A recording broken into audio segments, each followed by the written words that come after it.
Hello बच्चों, कैसे हो सब। आई होप आप सब अच्छे से होंगे। तो देखो जेईई मेन 2022 में आपने देखा होगा कि बहुत सारे क्वेश्चंस बाइनोमियल किस तरह के थे जो रिमाइंडर थ्योरम से रिलेटेड थे। और रिमाइंडर थ्योरम के क्वेश्चंस जो हैं उसको अगर ज्यादा कीजिएगा तो ऑफ कोर्स आपको उस तरह के सवाल करने में बहुत मजा आएगा और हो भी जाता है ना।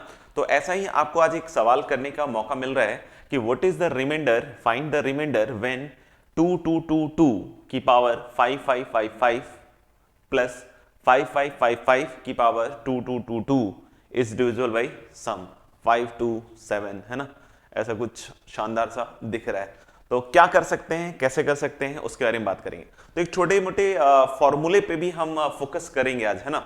जैसे कि आपको अगर याद हो कि इस तरह के फॉर्मूले एग्जिस्ट करते हैं कि अगर हम लोग बोल रहे हैं कि भाई x की पावर n माइनस वाई की power n this is divisible by x minus y. सुना होगा आपने, अच्छे से सुना होगा कि x की पावर n माइनस वाई की power n is going to be divisible by x minus y. इसी तरीके से अगर x की पावर n प्लस वाई की पावर n के बारे में बात करें तो this is divisible by x plus y कब। This is not always true, है ना। This is not always true.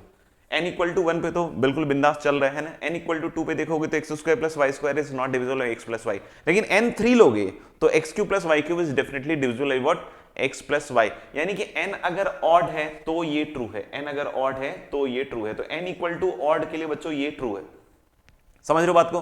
तो यानी हम लोग बोल सकते हैं कि इन सब चीजों को भी हम यहां पे यूज कर सकते हैं। जैसे देखिए अगर मैं इसका बेस पकड़ू, ठीक है ना, पावर तो अपन को दिख रहा है, चार पंजी लगी हुई है ना। तो हम लोग बोल रहे हैं कि 2 2 2 2 चार दुग्गियां है ना। तो अगर इसको डिवाइड करोगे 7 से तो मेरे ख्याल से 7 21 एक बचेगा, 12 आएगा, 7 एकम 7 5 और 7 7 49। हाँ, तो मेरे ख्याल से ये कितना हो जाएगा तुम्हारे पास 2 के आसपास का कुछ कमी पड़ रहा है ना।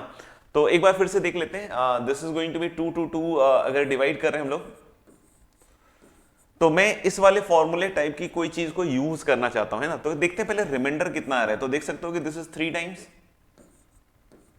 और यहां पे मेरे ख्याल से एक आएगा और ये फिर कितना आ जाएगा बच्चे 2, है ना। तो ठीक है 5 तो 7 टाइम्स हो जाएगा तो 49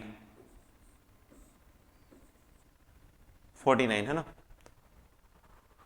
तो मेरे ख्याल से यहां से 3 आ रहा है। कितना आ रहा है, 3 आ रहा है, ठीक है। तो हम लोग बोल रहे हैं कि this is divisible by x minus y. तो हम लोग बोल सकते हैं कि अगर इसमें मैं 3 घटा दूं, इसमें अगर 3 घटा दूं तो मेरे ख्याल से रिमाइंडर जो है वो 0 हो जाएगा। या फिर 4 जोड़ दूं तो अगर 4 भी जोड़ दोगे तो यहां पे देख सकते हो कि 2 2 2 2 और प्लस 4 कर दो यानी 2 2 2 6 कर दें तो 7 से जब आप इसको डिवाइड कीजिएगा तो ये डिविजिबल हो जाएगा, है ना। 7 21 फिर से एक, ठीक है ना, यहाँ 3 आएगा सॉरी, और ये 5 5 आ जाएगा तो 7 8 56, है ना।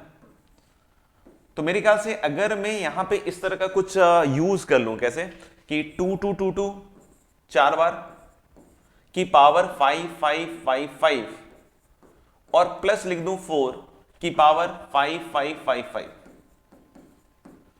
तो आप देख सकते हो कि ये वाली कैटेगरी में चला जाएगा। x की पावर n प्लस वाई की power n is divisible by x plus y, जहां पे n कैसा है ऑड। तो आप 5 5 5 5 इसको फील कर सकते हैं कि ये वैल्यू कैसी है बच्चों, ऑड है। ये वैल्यू कैसी है, ऑड है। तो मेरे ख्याल से आपको ये समझ में आ गया होगा कि ये चीज दिस 7 जो है वो इसको डिवाइड करेगा। ये पूरा का पूरा 7 से कैसा है, डिविजिबल। लेकिन हमने इसको ऐड किया बच्चों तो माइनस तो करना पड़ेगा, बनता है माइनस तो करना पड़ेगा। यानी इसी एक्सप्रेशन में हमने क्या कर दिया, माइनस ऑफ 4 की पावर 5 5 5 5। देख लीजिए आप ध्यान से, है ना। फिर इसी तरीके से अगर हम इसको डिवाइड करके देखें 7 से, किसको, ये 4 जो पंजियां हैं ना, इस बार पावर इवन है तो हम लोग ये वाला चीज तो अप्लाई नहीं कर सकते, एक्स की पावर n प्लस वाई की पावर n वाला, है ना। तो शायद ये वाला चीज अप्लाई हो रहा हो। तो 7 7 49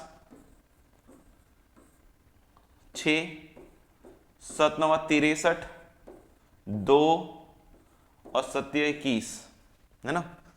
तो 7 21 कर रहे हैं तो 4 बच रहे हैं ना, 4 बच रहा है। तो मैं क्या कह रहा हूं कि इसमें 4 घटा दीजिए। अगर ये 4 घटा रहे हो आप, है ना, तो फिर आपको 4 जोड़ना भी पड़ेगा। अब मेरे ख्याल से देखो समझ में आपको आ गया होगा बात कि ये वाली चीज, ठीक है ना, इसको मैं अंडरलाइन कर देता हूं इस ब्लू से। ये वाली चीज पता नहीं ये दिख रही है कि नहीं दिख रही है ना, दूसरा कोई कलम है क्या, ये वाला, ये वाला और ये वाला जो है ये हो गया है आपका डिविजिबल बाई 7, ये और ये वाला क्या हो गया बच्चों, डिविजिबल बाई क्या हो चुका है 7। This is divisible by 7 and this is also divisible by 7।